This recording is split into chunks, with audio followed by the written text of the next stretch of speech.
What medical help can you get for a concussion? An MRI, a CAT scan can be done in traditional medicine. And then for alternative imaging, you can do brain mapping and SPECT imaging. And these look at how your brain is functioning. Brain mapping I had done at a counselor's office, and SPECT imaging I had done at an Amen clinic, and those are all around the United States. If you haven't discovered Dr. Amen yet, there's a lot of good videos about brain health. So if you are struggling with pain, you would take 45 minutes, for a Tylenol to kick in. But I discovered that if I took a tablet of curcumin or turmeric, which you can get at Costco, my headache would start to go away in 10 minutes. One thing that really worked for me for intense pain that wouldn't go away was acupuncture. I ended up, being in so much pain one night that I went back to the urgent care. They were able to give me a shot for pain when it was really intolerable. PT, chiropractic care, and massage can be helpful, but you want to be careful that you're not just letting people adjust your neck if you have had a concussion or a whiplash. So you want to make sure that no further damage is done. Cranial sacral massage was something that was really helpful in my pain management and also recovery. The beginning of my healing was discovering a functional neurologist, and that my functional neurologist is also a chiropractor, and he knows a lot about the connections with nerves and the brain and how they work, and he has me do a lot of eye exercises, and he has me roll on a foam roller that's the length of my spine, and I just roll back and forth on it for 5 minutes every day. And he helps me do things to manage the vagus nerve, which a lot of people have.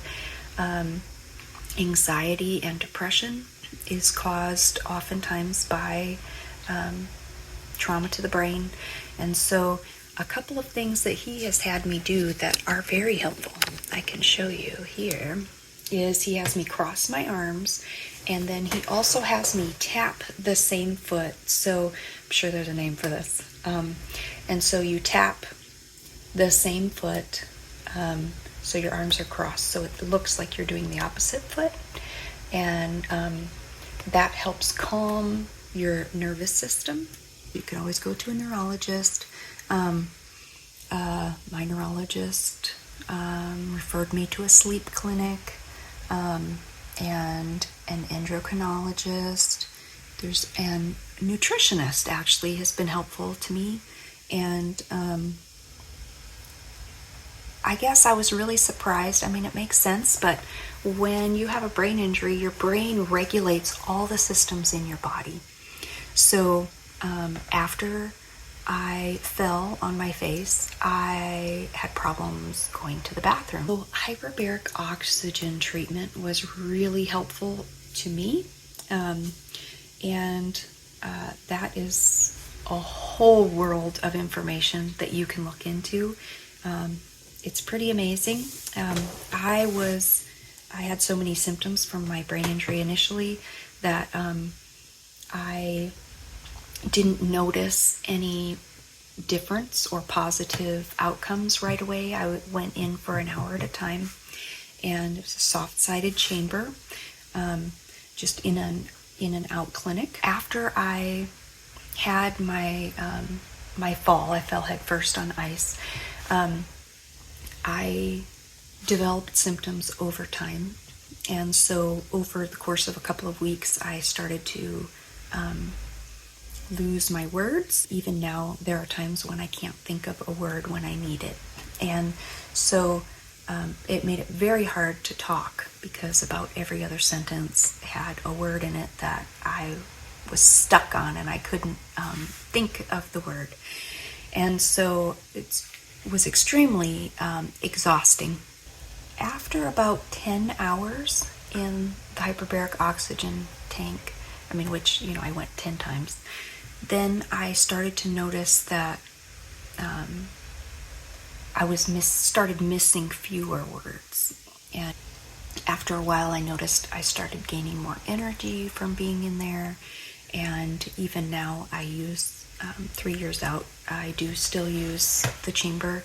Hyperbaric is really good, especially for people who are at the beginning stages of Alzheimer's, because you have these brain cells that have been damaged, and even though they're not doing their job anymore, they're still alive. They're just not doing their job anymore.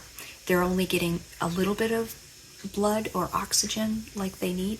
But when you go into hyperbaric chamber, it actually is able to get oxygen to those cells through your plasma. Most people walking around are, you might have 100% oxygen level if you use one of those little oximeters on your finger. But even though you have 100% oxygen, when you go in a hyperbaric chamber, your plasma does not usually hold much oxygen, but it acts kind of as a water tower, and it just absorbs and all the oxygen, and your plasma is thinner than your red blood cells, so it's able to get to places in your body that are hard to reach, damaged cells or tendons and ligaments that are hard to heal. And so it's really fascinating. But another thing is TMS. You can try TMS. So these are things that, you want to find a provider that you're comfortable with and ask him or her about all of these things. Of course, hyperbaric is not going to hurt anybody. It's just compressed air. You shouldn't go in there if you have ear problems with your ears regulating, but the pressure in a hyperbaric chamber is less than that of going up in an airplane. So if your doctors don't forbid you from going up in an airplane, you should be fine in a hyperbaric chamber.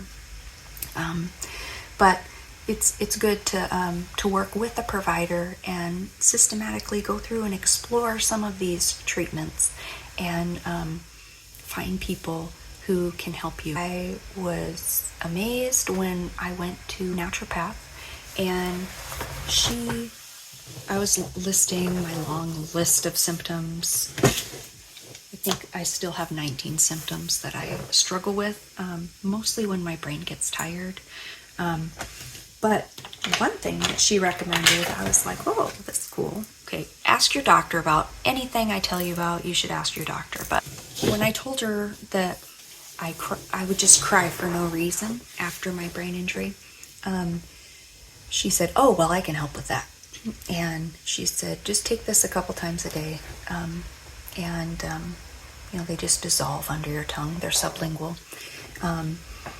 And I quit taking them after a week because that went away. If you have any kind of condition that continues on, it really helps to talk to a counselor. There's a lot of loss involved, and whether some of it has to do with just daily functioning around the house, or maybe you can't go back to work. I had friends who didn't understand, and I really struggled with thinking that you should be able to just be better because it's time, when you can't make yourself stop having symptoms, and feeling like maybe it's all in your head. And I've heard other people that I've talked to, at the clinic, saying, I feel like it's just in my head, maybe I'm just making it up, but you're not. You can't make yourself get better. But there are a lot of things that you can do to help yourself feel better, and there are a lot of little steps that you can do to cope and to be able to do some of the things that you need to do and want to do. And so if you need coping strategies, click on this and I can share some of the things that have worked for me. And in the meantime, I've given you a lot of ideas of people you can talk to and therapies you can look into. So find a good provider. They're out there. It just takes a little bit of hunting, but you'll find them.